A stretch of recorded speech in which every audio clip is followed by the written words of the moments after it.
Hello everyone, welcome to Tina classes. आज हम discuss करेंगे कंप्यूटर प्रैक्टिस सेट 26। इसके पहले की 25 सेट्स आप डिस्क्रिप्शन बॉक्स में जाके कंप्यूटर की प्लेलिस्ट से चेक कर सकते हैं। चलिए स्टार्ट करते हैं अपने पहले क्वेश्चन से। Microsoft office is an example of a. आपके ऑप्शंस हैं open source software, close source software, horizontal market software या फिर नन ऑफ दीज। तो क्वेश्चन में आपसे पूछ रहा है कि जो माइक्रोसॉफ्ट ऑफिस है वो किसका एग्जाम्पल है, ओपन सोर्स सॉफ्टवेयर का है, क्लोज सोर्स सॉफ्टवेयर का है, हॉरिजेंटल मार्केट सॉफ्टवेयर का या फिर नन ऑफ दीज। तो आपका करेक्ट आंसर होगा क्लोज सोर्स सॉफ्टवेयर। आपके एक्सप्लेनेशन है close source software refers to the computer software which source code is closes means public is not given access to source code. In short, it is refers to as CSS. तो closed source software एक ऐसा computer software होता है जहाँ पे जो source code होता है वो क्लोज होता है, मतलब जो पब्लिक है वो डायरेक्ट इसको एक्सेस नहीं कर सकती है सोर्स कोड को, और इसीलिए हम इसको CSS भी कहते हैं। Some examples of close source software, और कुछ एग्जाम्पल्स हैं क्लोज सोर्स सॉफ्टवेयर के, जैसे आपका Skype, Google Earth, Java, Adobe Flash, virtual box, Adobe Reader, Microsoft Office जो कि आपने अभी ऊपर देखा, Microsoft Windows, WinRAR, Mac OS, Adobe Flash player etcetera. तो आपको इन सभी के एग्जांपल्स पता होना चाहिए कि क्लोज सोर्स सॉफ्टवेयर में कौन से सॉफ्टवेयर्स आते हैं। अब आपका है open source software refers to the computer software which source is open. अब जिसका सोर्स कोड क्या होता है, ओपन होता है, मतलब जो जनरल पब्लिक है वो डायरेक्टली उसको एक्सेस कर सकती है और उसका यूज़ कर सकती है। इन शॉर्ट इसको हम कहते हैं OSS, open source software. Open source software के क्या एग्जाम्पल्स हैं, फायरफॉक्स एग्जाम्पल है ओपन सोर्स सॉफ्टवेयर का, ओपन ऑफिस, एंड्रॉयड, जिम्ब्रा, थंडरबर्ड, माई SQL, पर्ल या फिर PHP, ये सभी किसके एग्जाम्पल हैं, आपके ओपन सोर्स सॉफ्टवेयर के एग्जाम्पल हैं। अब आपका एग्जाम्पल है हॉरिजेंटल मार्केट सॉफ्टवेयर। तो it is an application software. Horizontal market software एक एप्लीकेशन सॉफ्टवेयर होता है that is useful in wide range of industries. जहाँ इंडस्ट्रीज है तो वहाँ के वर्क से रिलेटेड आपको हॉरिजेंटल मार्केट सॉफ्टवेयर का यूज़ करना होगा। Horizontal market software is also known as productivity software, और हॉरिजेंटल मार्केट सॉफ्टवेयर को हम क्या कहते हैं, प्रोडक्टिविटी सॉफ्टवेयर कहा जाता है। इसका एग्जाम्पल आपका ईमेल हो गया, पायरोल सिस्टम्स होता है, ऑपरेटिंग सिस्टम है, स्प्रेडशीट्स है, तो वहाँ पे आप हॉरिजेंटल मार्केट सॉफ्टवेयर का यूज़ करेंगे। तो इसी के साथ जो माइक्रोसॉफ्ट ऑफिस है वो किसका एग्जाम्पल है, तो ये क्लोज्ड सोर्स सॉफ्टवेयर का एग्जाम्पल है। Question number second, a computer consist of. आपके ऑप्शंस हैं motherboard, hard disk drive, central processing unit या फिर ऑल ऑफ द अबव। आप सभी अपने आंसर्स को गेस कर सकते हैं और अपनी प्रिपरेशन को चेक कर सकते हैं कि कंप्यूटर में कितने क्वेश्चंस आप सही कर रहे हैं।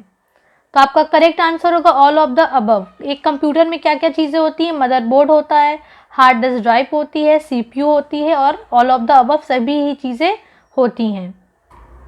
Explanation, a computer system consist of a computer case, a power supply unit, a motherboard, a central processing unit CPU, main memory and a hard disk drive। ये सभी चीज़ें कंप्यूटर सिस्टम को बनाती हैं, जिसमें आपका पावर सप्लाई यूनिट होगा, motherboard होगी, CPU होगी जो कि ब्रेन है आपके कंप्यूटर का, मेन मेमोरी होगी, हार्ड डिस्क ड्राइव होगी। इनपुट डिवाइसेस कौन कौन सी हैं जो कि हम किससे हम कनेक्ट करते हैं, कीबोर्ड है, माउस है, माइक्रोफोन है, वीडियो कैमरा है, इमेज स्कैनर है, ये आपकी इनपुट डिवाइसेस हो गई। इसी तरह आउटपुट डिवाइस है जैसे कि आपका मॉनिटर हो गया, स्पीकर हो गया और आपका प्रिंटर हो गया। Question number third, USB is which type of storage device. USB किस तरीके की स्टोरेज डिवाइस है। आपके ऑप्शंस हैं ऑक्सिलरी, सेकेंडरी, टर्नरी या फिर नन ऑफ दीज। आप सभी अपने आंसर्स को गेस कर सकते हैं। आई होप आपने गेस किया होगा। तो इसका करेक्ट आंसर होगा सेकेंडरी। तो USB कैसी स्टोरेज डिवाइस है, तो ये आपकी सेकेंडरी स्टोरेज डिवाइस है। तो आपकी USB जिसका फुल फॉर्म होता है यूनिवर्सल सीरियल बस। क्या होता है USB का फुल फॉर्म, यूनिवर्सल सीरियल बस is a secondary type of storage device. ये एक सेकेंडरी टाइप होता है स्टोरेज डिवाइस का which is used in all the computers, laptops, mobiles, जिसमें हम USB का यूज़ करते हैं। आपके एग्जाम्स में ऐसे भी पूछता है कि which device is known as plug and play device. तो उसका आप क्या कह सकते हैं, USB। तो USB हमारी एक प्लग एंड प्ले डिवाइस भी होती है, portable storage device that use flash memory and is lightweight enough to attach to a key chain. ये बहुत ही लाइट वेट होती है, आप कहीं भी इसको कैरी कर सकते हैं। और प्लग एंड प्ले, आप इसको लगाइए, अपना यूज़ करिए और फिर निकाल लीजिए। और भी एग्जांपल्स हैं आपकी सेकेंडरी स्टोरेज डिवाइस का, जैसे कि आपकी हार्ड डिस्क ड्राइव हो गई, सॉलिड स्टेट ड्राइव्स हो गई, यूएसबीज तो है ही, आपकी सीडी डीवीडीज, तो ये सभी ही आपकी क्या है, सेकेंडरी स्टोरेज डिवाइसेस हैं। इसी तरह आपकी 4 टाइप्स होती है प्राइमरी स्टोरेज डिवाइस की, लाइक आपका ROM, RAM, flash memory, cache memory, तो ये आपकी प्राइमरी स्टोरेज डिवाइस होती हैं। Next question number 4, the first completely 64-bit compatible version of the Android.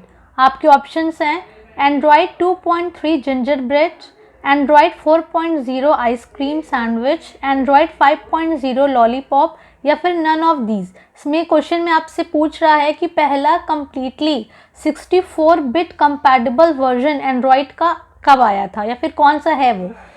तो आप सभी अपने आंसर्स को गेस कर सकते हैं। तो इसका करेक्ट आंसर होगा option number C, Android 5.0 Lollipop एक पहला कंप्लीटली 64-bit कंपैटिबल वर्जन है एंड्रॉयड का। Explanation, Android 5.0 Lollipop is the first completely 64-bit compatible version of Android. Next question number 5, microprocessors as switching devices are for which generation computers। आपके options है 5th generation, 2nd generation, 4th generation, या फिर none of these. तो question में पूछ रहा है microprocessors as a switching device, ये आपकी किस कंप्यूटर की जनरेशन का है। आप सभी अपने आंसर्स को गेस कर सकते हैं। आई होप आपने गेस किया होगा। तो इसका करेक्ट आंसर होगा 4th जनरेशन। तो जो आपका माइक्रो प्रोसेसर्स है वो किस जनरेशन में आता है, 4th जनरेशन में। Explanation, microprocessors are used in the computers of the 4th generation computers। तो 4th generation computers में किसका यूज़ होता है, microprocessors का। Personal microcomputers were possible due to microprocessors. और आज पर्सनल माइक्रोप्रोसेसर्स जो हैं वो कैसे पॉसिबल हुए हैं, due to microprocessors. Microprocessors further revolutionized the development of the computers. और इसी माइक्रोप्रोसेसर्स के वजह से फर्दर हमने और भी कंप्यूटर्स का डेवलपमेंट किया है। The first microprocessor called Intel 4004, जिसे आप लर्न कर सकते हैं एग्जाम पॉइंट ऑफ व्यू से, was developed by American Intel cooperation इन 1971। तो पहला माइक्रोप्रोसेसर जिसका नाम है इंटेल 4004, इसको डेवलप किया गया था अमेरिकन इंटेल कोऑपरेशन ने 1971 में। तो चलिए हम लोग देखते हैं कंप्यूटर की जनरेशन्स। तो आपका जो पहला जनरेशन था कंप्यूटर का उसमें क्या था, वैक्यूम ट्यूब्स। और वो कब से कब तक था, आप डेट भी कभी कभी आपको एग्जाम से पूछ लेते हैं, तो आप इसका डेट और साथ में किस जनरेशन में क्या आई थी वो से आप लर्न कर सकते हैं। तो 1940 से 1956 के बीच में पहला जनरेशन था जिसमें वैक्यूम ट्यूब का यूज़ होता था। फिर 1956 से 1963 आपकी सेकेंड जनरेशन आई जिसमें ट्रांजिस्टर्स का यूज़ हुआ। 1964 से 1971 ये आपकी थर्ड जनरेशन है जिसमें इंटीग्रेटेड सर्किट्स आईसी का यूज़ हुआ। फोर्थ जनरेशन 1972 से 2010 तक जहाँ पे हम माइक्रो प्रोसेसर्स का यूज़ होता था।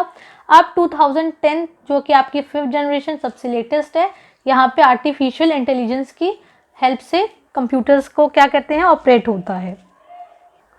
Question number 6, website address is a unique name that identifies a specific dash on the web.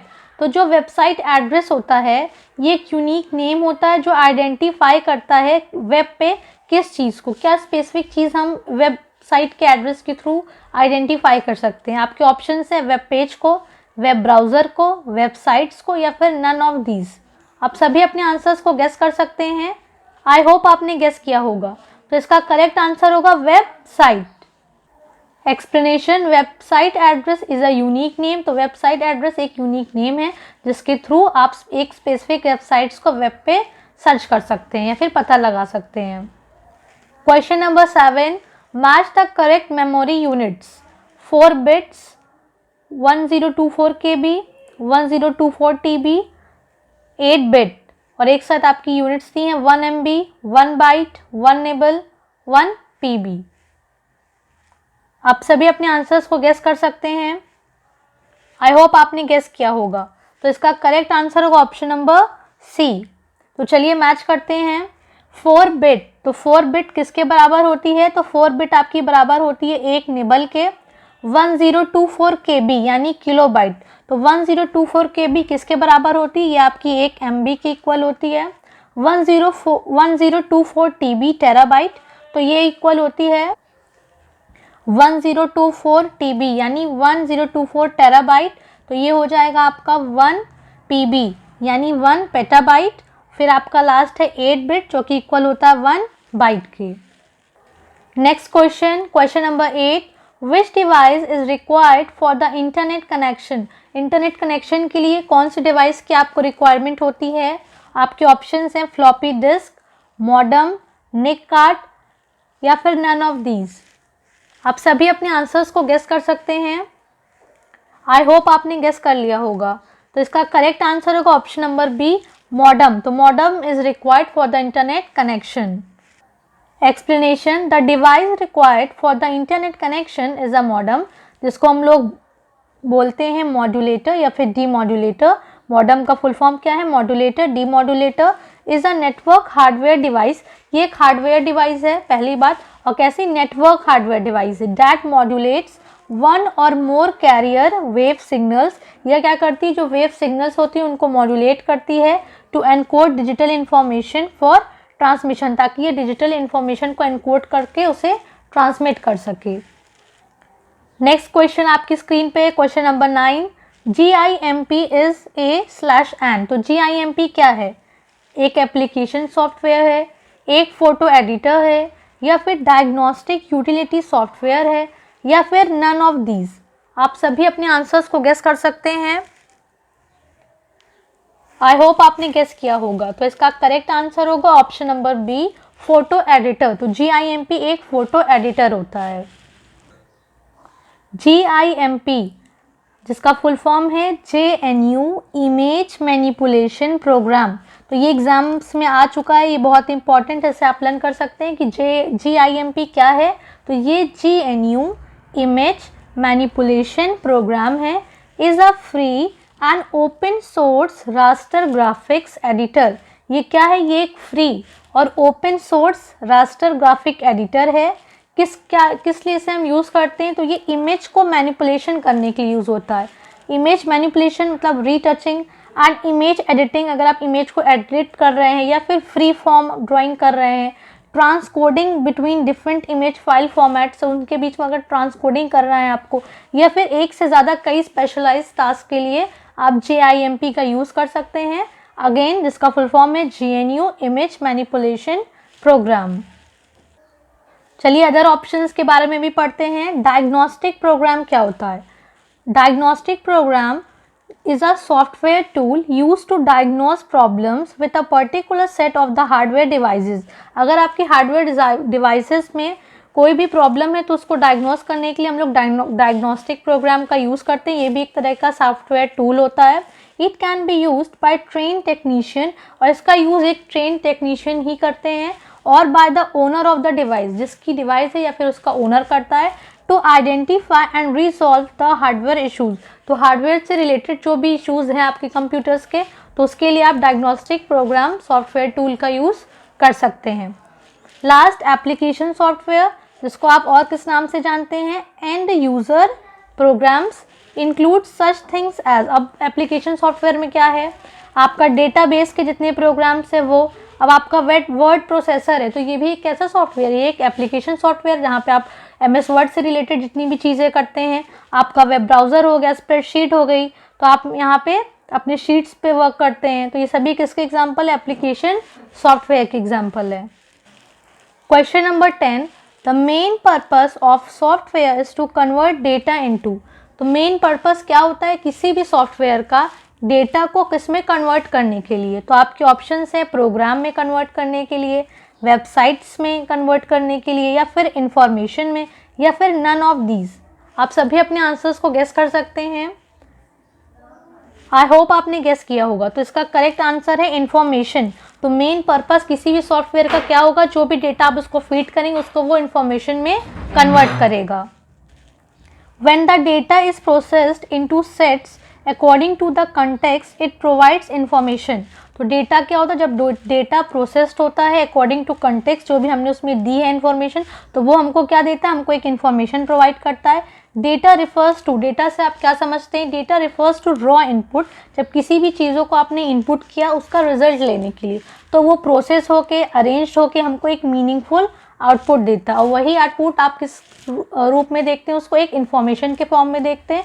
तो इन्फॉर्मेशन क्या है, it is usually the processed outcome of data. जो भी डेटा आपने इनपुट किया वो अंदर जाके प्रोसेस हुआ और आपको एक आउटपुट देता है, तो उसी आउटपुट को आप क्या कह सकते हैं, information. Information is basically the processed outcome of data. तो इन्फॉर्मेशन क्या है, तो ये एक प्रोसेस्ड आउटकम है किसी भी डेटा का. When the data is processed into information, जब वो डेटा किस में प्रोसेस हो जाए, इन्फॉर्मेशन में, it become interpretable and gain significance. और फिर उस इन्फॉर्मेशन को आप यूज़ कर सकते हैं. अगर आपको ये कंप्यूटर की वीडियो अच्छी लगी है, अगर आपको ये क्वेश्चंस इन्फॉर्मेटिव लगे हैं, तो आप वीडियो को लाइक कर सकते हैं, शेयर कर सकते हैं. अगर आप चैनल पे नए हैं तो आप टीना क्लासेस को सब्सक्राइब कर सकते हैं और बेल आइकन पे प्रेस करके और भी वीडियोस की नोटिफिकेशन देख सकते हैं और उसे पढ़ सकते हैं. Thank you.